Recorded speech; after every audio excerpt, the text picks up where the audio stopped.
Welcome back to the Training Model YouTube channel. Today we are going to debunk some more trash that is out there, some shitty ideas. And today is going to be on scapulohumeral rhythm and just some complete misunderstandings with how the upper extremity actually functions, both in performance, but also in the gym and in rehab, and how those understandings might actually allow us to make better decisions and problem solve more effectively. So the first thing that we kind of need to understand within context of the upper extremity, and this is the whole body in general, and that is that movement expression and how humans express what we observe as the movement strategy can happen in many ways.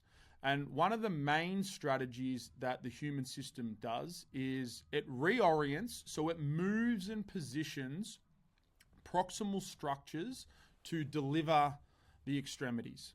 So when we think about delivering the hand into certain positions, it can be localized at just the wrist moving and the fingers moving. But if we start to open up the range of motion and the direction that we're trying to move, all of a sudden the elbow has to contribute. And then again, if the elbow can't do enough, then the shoulder begins to contribute. And if the shoulder can't do enough, the scapula starts to contribute.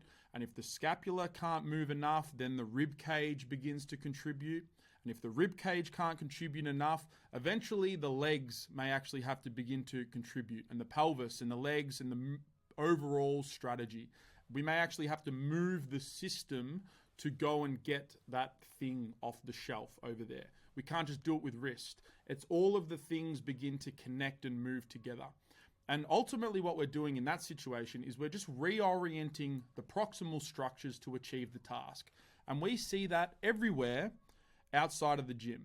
When we try to get the arm up overhead, the scapula is going to deliver that arm to move, to get the hand to get to that position overhead.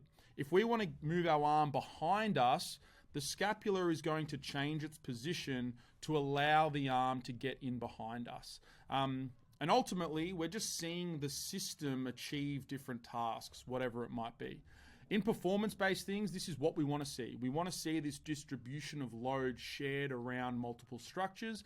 In the gym, a classic example is the bench press. If the scapula contributes to getting the arm back, we may see that as like a dysfunction. I hate that term, but most people understand that. And that scapula contributing to getting the arm back by anteriorly tilting may be seen as a problem, and we cue and coach or change the exercise in an attempt to minimize that contribution of the scapula.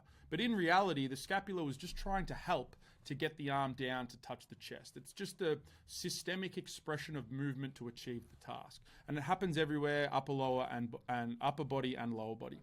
So when we discuss the scapula and the scapular contribution to moving the arm to achieve tasks, we have two main strategies that the scapula will do. The first one is above the yellow line, and this is to get the arm up overhead. In order to get the arm up overhead, we're probably going to see an upward rotation of the scapula. We're probably going to see an elevation. We're probably going to see protraction and that scap sliding around the rib cage. And we're probably going to see a posterior tilt.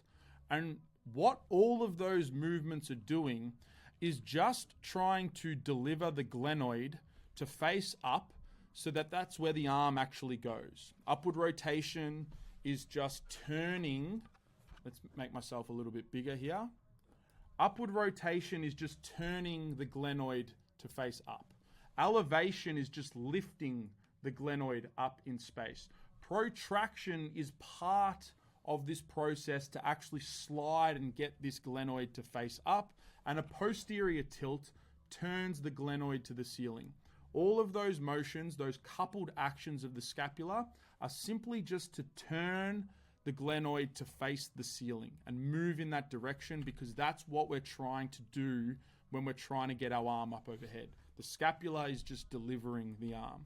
When we try to get the arm down to the ground, whether that be pushing down or extending the arm behind us, the scapula is going to do the opposite actions. So it's now going to downwardly rotate, it's now going to depress, it's going to retract, and it's going to anteriorly tilt to point the glenoid down. And this is that breakdown that we begin to see in the bench press where the scap is anteriorly tilting. It's not a dysfunction. It's just the system trying to achieve the task that you've placed in front of it. In that sense, it's to get the barbell down to your chest. If your arm can't do the motion, a proximal structure will reorient to express what you're trying to do. And it happens everywhere. And this is the process of just good human movement expression. So when we view these two ideas, the first point that we need to understand is that the proximal structures will reorient themselves to deliver the distal structures. The trunk will reorient to deliver the shoulder, which will reorient to deliver the arm. And it happens everywhere, and those processes are occurring more often than not subconsciously. They're subconscious changes. And then if we have larger range of motion expression required, that means we're generally going to have a greater amount of proximal structure reorientation. In order to get the arm way overhead and to really reach for something, we're going to see more and more changes happen proximally to get into that position. In that case, if the scap delivery isn't enough, we may see a side bend and an elevation of the rib cage to get up to that position. And that's, again, you might see this in like landmine presses and reaches and all of that sort of shit. It's just the change that's happening. The system is creating that change systemically to achieve the task that you placed in front of your client, which is, hey, I want you to get this barbell up overhead. They haven't learned the pattern that we want to load the structures, so the systemic strategies just take over and they start to arch their back, they start to lean away, the scap doesn't move, and they're trying to just get their arm up overhead however they can. They're just reorientations of proximal structures to deliver the arm in space. Now, what is scapulohumeral rhythm? So a textbook will tell you that for every 2 degrees that the arm is moving, the scapula is going to move 1 degree, which kind of fits into this idea that the proximal structures will change position to achieve the task. However, where this thing just falls apart and has zero application and won't ever be a coaching consideration for any coach worth their bread is that we have just zoomed in. We have gone as far into trying to understand how the glenoid and the humerus are rolling together. We've zoomed in on one particular joint. We've gone local. And I hate to break it to you, but every time we zoom in, we are further away from understanding how to actually improve outcomes, both in the gym and in performance. We have to actually zoom out, because zooming in closes off all of the other information that's actually happening around us, and we don't have enough understanding to really gauge what's going on. We're trying to get it. Science is trying to get it, but it never will.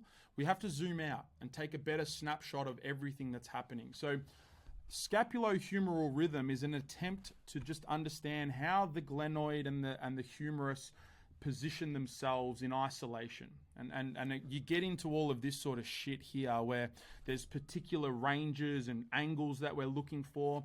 This is the foundation of scapular dyskinesis, which is like your scapulas are not moving relative to what we would expect, and the right side's positioned differently to the left and all of that. Like, that shit just doesn't matter.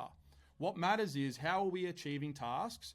Do we think that there's going to be a better way? And if there is, we teach people the better way to do it. The particular positions and angles and strategies that we're seeing don't matter, and they never will matter, because it's a global strategy to express movement to achieve the task. So this was an attempt to objectify the expression of movement by zooming in. And in reality, what we actually need to do to understand how the system is producing and absorbing forces and what strategies it's using and why we might need to do it, or why we might need to change things, is actually by zooming out. It's never going to be a focal idea at one joint, one muscle, one action, one structure. It is always a global strategy of everything happening together.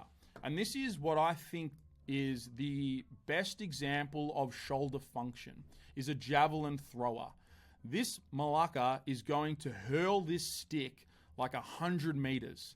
And in order to express and create that much force, there has to be a global strategy of connection of everything happening together in order to get that much power into this stick.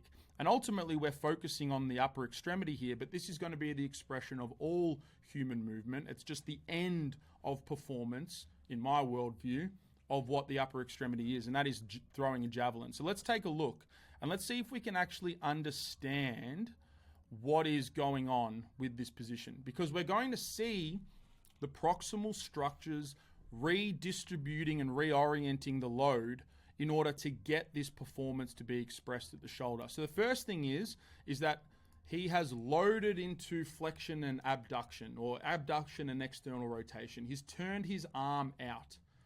And the further and further that he's tried to get his arm back, what we're actually seeing is we're seeing a huge retraction of the scapula to get to that position.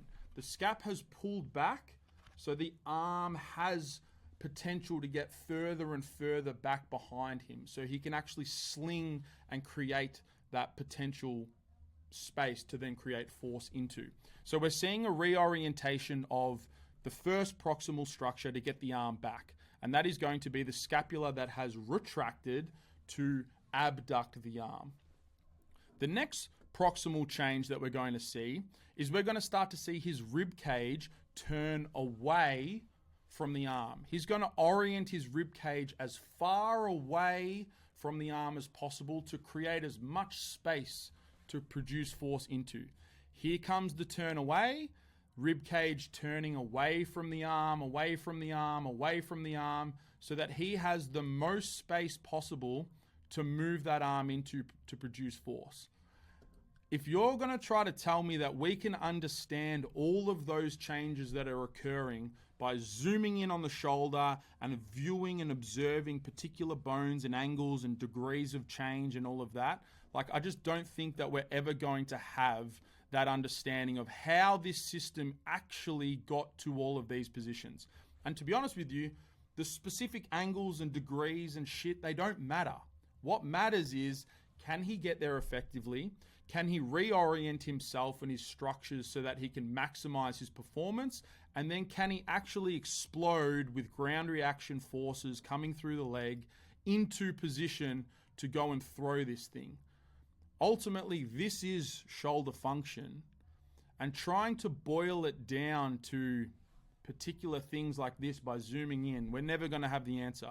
This is just a wasted effort in trying to understand how performance happens and why structures are under load and how we might be able to manage and change those loads via different cueing and coaching strategies. Zooming in is never the answer. We need to zoom out. We need to observe what's happening at the entire system before we even begin to try to understand what is happening at local points. And I honestly just don't think coaches have a good enough understanding of the positions that the human system gets into to express the task and to create motion. So hopefully that helps. Hopefully, if you have any questions, let me know. And also, I'm going to plug it, but the next intake for the Movement Mentorship kicks off on the 4th of September. Intake 1 is currently live. We've got 40 coaches and therapists in there. It's kicked off really well, and I'm fucking G'd up. There is an early bird currently open for intake number 2. You can save 25% with the code MODEL, and that will be available in the first link in the bio. The code works for both the upfront and the payment plan. So if you want to jump in, I'd love to see you there. If you have any questions from today's video, drop them down below. Scapulohumeral rhythm is trash. Forget about it. Let's zoom out and think about more global ideas around human movement.